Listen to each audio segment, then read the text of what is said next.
नमस्कार दोस्तों, मैं सुजीत पालांडे आप सभी का आपके चैनल में स्वागत है मिशन रन में। आज मैं आपसे अपनी इंजरी और उसकी रिकवरी प्रक्रिया के बारे में चर्चा करने जा रहा हूँ। ठीक 3 साल पहले आज ही के दिन 24 अप्रैल 2018 को मेरी कमर में दर्द शुरू हो गया था। मुझे लगा कि यह एक सामान्य पीठ दर्द होगा, इसलिए मैंने एक पेन किलर दवाई खाई और पूरा दिन काम करता रहा। मैं रात में घर गया लेकिन फिर भी पीठ में दर्द हो रहा था, इसलिए मैंने एक आइस पैक और एक गर्म पानी का शेक ले लिया। नेक्स्ट डे जब मैं सुबह उठा तो पीठ दर्द इतना सीवियर था कि वो बर्दाश्त नहीं कर सका। मुझे कुछ समझ नहीं आया। मुझे लगा कि मोशन हो रहा है। मैं किसी तरह टॉयलेट से बाहर आया और मेरे निचले शरीर में चिटियाँ भर रही थी। तब मुझे नहीं पता था कि मेरा निचला शरीर नियंत्रण से बाहर है और मैं वही गिर पड़ा। मैं हैदराबाद में था जब मेरे पिता मेरे साथ थे। किसी तरह मेरे पिता मुझे अस्पताल ले गए। जब अस्पताल ले गया तब डॉक्टर ने उनकी प्रक्रिया शुरू की। तो वो मुझे अपने पैर उठाने के लिए कह रहे थे, लेकिन मैं अपना पैर नहीं उठा सकता था। डॉक्टर ने मुझे एंकल मूवमेंट करने के लिए और अपने पैरों की उंगलियां को हिलाने के लिए कहा, लेकिन मेरे एंकल और पैरों की उंगलियां हिल नहीं रही थी। मुझे नहीं पता था कि डॉक्टर मुझे छू रहे थे, लेकिन मुझे समझ में नहीं आ रहा था। डॉक्टर ने कहा कि 99% ऑपरेशन करना पड़ेगा, लेकिन यह देखने के लिए एमआरआई करते हैं कि कुछ और ऑप्शन है क्या, या फिजियोथेरेपी से या विदाउट ऑपरेशन कुछ हो सकता है क्या। लेकिन एमआरआई निकाला और L1 L2 and L2 L3 के बीच की डिस्क उम्मीद के मुताबिक संकुचित हो गई थी। डॉक्टर ने कहा कि यह एक कौड़ा इक्वाना सिंड्रोम का मामला है। उन्होंने कहा कि 24 घंटे के भीतर जितनी जल्दी हो सके ऑपरेशन करे और एक डिस्कम्प्रेशन करे।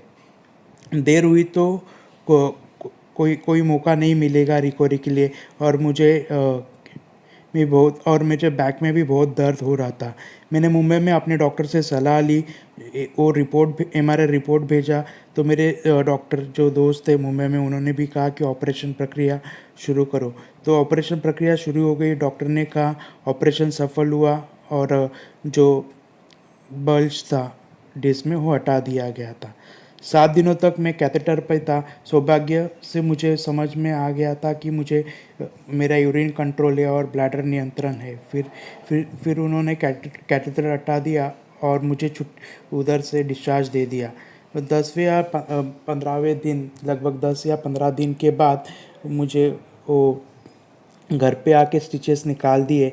फिर उसके बाद मतलब डॉक्टर घर पे आके मेरे ये स्टिचेस निकाल दिए उन्होंने। और फिर उसके बाद मैं मुंबई शिफ्ट हो गया।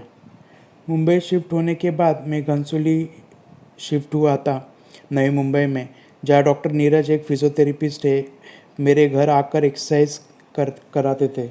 मैं वो पीठ नहीं मेरी पीठ नहीं हिल पाती थी और दोनों पैर में फुट ड्रॉप था। मैं अपनी बॉडी नहीं हिला पा रहा था। मुझे कहा गया था कि अगर मैं एक्सरसाइज नहीं करूँगा या फिर मेरा रिकवरी नहीं होगा तो मुझे हमेशा के लिए व्हीलचेयर पे रहना होगा। लेकिन मैं व्हीलचेयर तक की सीमित नहीं रहना चाहता था और मुझे यह पसंद नहीं था कि लेकिन मुझे कुछ ऑप्शन भी नहीं थे एक्सरसाइज के बिना।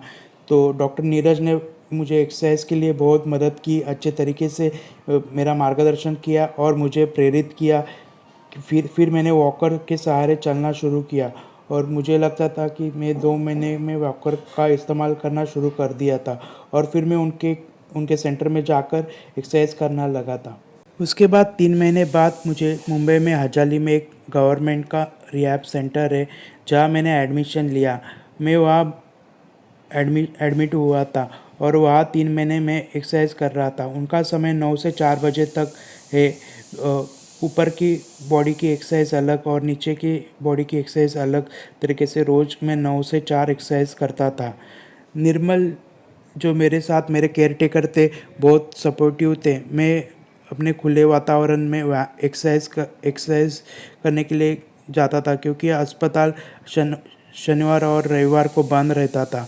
सोमवार से शुक्रवार 4 बजे तक और बाकी दिन ओपन एनवायरनमेंट में जाता था, जैसे कि चौपाटी, मरीन ड्राइव पे जाके एक्सरसाइज करता था। उस अस्पताल में उन्होंने मुझे बताया कि एल्बो क्रंच और एएफओ का उपयोग कैसे करें। वहाँ मैंने एल्बो क्रंच और एएफओ की मदद से चलना शुरू किया था। उनका गोल था कि मैं कैसे मतलब विद सपोर्ट कैसे इंडिपेंडेंट हो जाऊँ।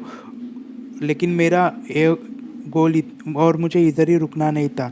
मुझे डेफिनेटली व्हील चेयर पर नहीं रहना था और मुझे इंडिपेंडेंट होना था, विदाउट सपोर्ट वॉक करना था। मेरा गोल था कि मैं विदाउट सपोर्ट कैसे वॉक करूं और कितना इंडिपेंडेंट हो, ये मेरा गोल था। उसके बाद मैं शिफ्ट हो गया, कांदिवली में शिफ्ट हो गया। वह डॉक्टर हेतल जो मेरे घर पे आके मुझे एक्सरसाइज सिखाते थे, उन्होंने मेरे मसल पे और मसल स्ट्रेंथनिंग पे फोकस किया और मुझे भी बताया कि मसल स्ट्रेंथनिंग पे और उस पे फोकस करने के लिए उससे मैं एक स्टिक पे वॉक करना स्टार्ट हो गया था। उसके बाद मुझे पता चला एक्वा थेरेपी के बारे में। एक्वा थेरेपी अपने स्पाइनल कॉर्ड इंजरी पेशेंट के लिए बहुत ही हेल्पफुल होती है और ये मैंने खुद ने किया है, बट मैं उधर ज़्यादा टाइम कंटिन्यू नहीं कर पाया क्योंकि उसका कॉस्टिंग थोड़ा ज़्यादा होता है। तो मैंने उधर 2 महीने तक एक्वा थेरेपी ली और मुझे अच्छे नतीजे मिले। एक्वा थेरेपी से मुझे बहुत मदद मिली। मैंने वहाँ एक्सरसाइज सीखी और फिर मैं स्विमिंग पूल ज्वाइन किया और उधर वही एक्सरसाइज करना स्टार्ट कर दिया। लेकिन पिछले साल 2020 में शुरुआत में ही अपने सब फिर से स्विमिंग पूल बंद हो गया और फिजियोथेरेपी सेंटर भी बंद हो गया कोरोना के कारण। उसके बाद मैंने घर पे ही एक्सरसाइज करना शुरू किया जो मुझे डॉक्टर ने सिखाया था और उनके कांटेक्ट में रह के मैंने उनके मार्गदर्शन से मैं घर पे ही एक्सरसाइज करना स्टार्ट कर दिया था। मैं उसी डेली एक्सरसाइज से मैं एक स्टिक पे वॉक करना, कंफर्टेबल वॉक करना स्टार्ट कर दिया था। मैं बहुत ही इंडिपेंडेंट हो गया था, लेकिन मुझे अभी भी बैलेंस की इशू थी और मैं और प्रैक्टिस करता था, जैसे बाज़ार से कुछ लाना, शाम को नीचे चलने के लिए जाना। तो इससे मेरी बहुत ही ऊर्जा बढ़ रही थी, एनर्जी बूस्ट हो रही थी और मुझे आत्मविश्वास मिला और मुझे ऐसे लगा था कि मैं बहुत इंडिपेंडेंट हो गया हूँ। इसकी वजह से मेरा कॉन्फिडेंस लेवल हाई हो गया और वो बहुत ही इम्पोर्टेंट था ये टाइम पे। 2020 में लास्ट ईयर में मैंने कुछ इतना बड़ा गोल अचीव नहीं किया, बट जो एक मेरा गोल था और मेरे लिए वो बहुत ही महत्वपूर्ण था कि मैं बिना सहारे एक जगह खड़ा होने के लिए काफ़ी संघर्ष कर रहा था। तो 2020 में निश्चित रूप से मैंने हासिल किया वो गोल और मैं अब 2 से 3 मिनट के लिए एक जगह पे विदाउट सपोर्ट खड़ा हो सकता हूँ। तो स्टैटिक बैलेंस मैंने हासिल किया। ये पूरी यात्रा में यह बहुत आसान प्रक्रिया नहीं है। निश्चित रूप से आसान नहीं है। यह बहुत कठिन है, बहुत मेहनत करनी पड़ती है। जब हम एक सामान्य व्यक्ति को देखते हैं तो लगता है कि नॉर्मल वॉकिंग ये कितना इजी है। तो मुझे लगता है कि यह कितना आसान है और यह आपके पास नहीं है और ये अपने को आता नहीं है, तो और आपको टफ महसूस करते हैं, मतलब अपने को लगता है बहुत टफ है। हाँ, ये टफ है, लेकिन व्यायाम निश्चित रूप से आपको ये टफ जो है वो आसान कर देता है और आपको एक्सरसाइज करने से इससे मदद होती है। आदि कोई ये वीडियो अगर सामान्य व्यक्ति इस वीडियो को देख रहा है तो निश्चित रूप से सोचेंगे कि वह मैं किस बारे में बात कर रहा हूँ। 2 मिनट से लेकर 3 मिनट तक खड़े रहना कितना आसान है। हाँ, जो मुझे बहुत मतलब उन लोगों को लगेगा कि ये क्या बकवास कर रहा है, ऐसे लगता है कि मेरे लिए भी नहीं है, लेकिन जो स्पाइनल कॉर्ड इंजरी पेशेंट है उनके लिए एक बड़ा लक्ष्य होता है कि विदाउट सपोर्ट स्टैंडिंग करना, वॉक करना। जैसे जैसे कि मैंने कहा, इसमें बहुत मेहनत लगती है, मतलब बहुत कंसंट्रेशन लगता है। हर एक्सरसाइज करनी पड़ती है, हर मसल पे वर्क करना पड़ता है, आपको हर मसल पे फोकस करना पड़ता है और ध्यान ध्यान केंद्रित करके या किसी मांसपेशियों को या फिर कौन से मसल्स को आपकी जो मसल वीक है उस पर ज़्यादा एक्सरसाइज करनी पड़ती है और उस पर फोकस करना पड़ता है। इसलिए एक्सरसाइज बहुत ही आपको हेल्प करती है ये पूरे प्रोसेस में। एक्सरसाइज करते रहिए। कभी कभी ऐसे लगता है कि यह ख़त्म हो गया है, अब एक्सरसाइज ना करें, क्योंकि यह प्रक्रिया बहुत कठिन है। शरीर में बहुत दर्द होता है और इसके अलावा कुछ नकारात्मक विचार भी होते हैं। लेकिन मैं आपको एक बात बताऊंगा, आपको इन सब पर काबू पाना होगा और एक्सरसाइज पे फोकस करना होगा। एक्सरसाइज आपके लिए दवा है जो आपको ठीक होने में मदद करेगा। जब आप सब साइड में छोड़कर सिर्फ एक्सरसाइज को फोकस करना है और एक्सरसाइज और हर एक मसल को आपको फोकस करके एक्सरसाइज करनी होगी। जब मैं एक्सरसाइज करता था तो मैं ये यही करता था, हर एक जब भी एक्सरसाइज करता था तो उस पर ही फोकस करता था। जो मसल का एक्सरसाइज कर रहा हूँ उस पर कंसंट्रेट करता था और फील करता था कि वो मसल वर्क हो रहा है। मैंने चैनल इसलिए खोला है ताकि मैं अपनी कहानी आपके साथ शेयर कर सकूं और जो स्पाइनल कॉर्ड इंजरी पेशेंट है उनके साथ ये शेयर कर सकूं, और जो ग्रामीण इलाकों में रहते हैं जो फिजियोथेरेपी तक नहीं पहुंच सकते, मैं उनके लिए ये वीडियो शेयर करूंगा। स्पाइनल कॉर्ड इंजरी में अपने को हर किसी को अलग अलग मसल पे अलग अलग लोगों को एक्सरसाइज करनी पड़ती है और उनको अलग अलग मसल की फोकस करना पड़ता है।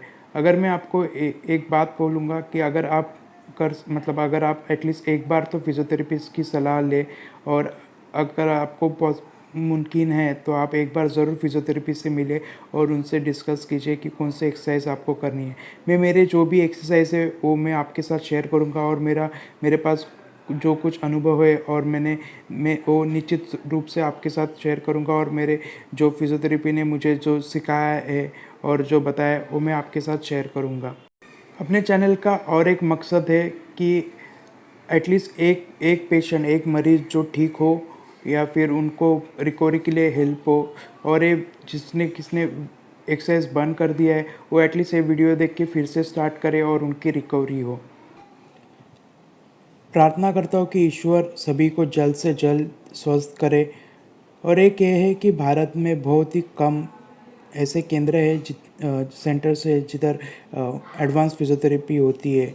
अगर आप किसी को ये पता होगा तो आप प्लीज़ मुझे कमेंट में लिखिए, तो मैं वो सेंटर से कांटेक्ट करूँगा। अगर आपको मेरे बारे में और कुछ जानकारी चाहिए या फिर कोई भी अलग एक्सरसाइज की वीडियो चाहिए और कुछ कुछ उसके बारे में और ज़्यादा इन्फॉर्मेशन चाहिए तो आप मुझे प्लीज़ कमेंट कीजिए। मेरा अपना नंबर डिस्क्रिप्शन में दिया है, वो आप जाके चेक कर लीजिए, और मैं ट्राई करूँगा आपके हर एक कमेंट का आंसर करने के लिए, और अपने नए नए जो वीडियोज़ है वो आपके साथ शेयर करूँगा। धन्यवाद दोस्तों, हम फिर मिलेंगे अपने नेक्स्ट वीडियो में, और मैं वो वीडियो में अपने जो भी एक्सरसाइज है वो शेयर करूँगा आपके साथ।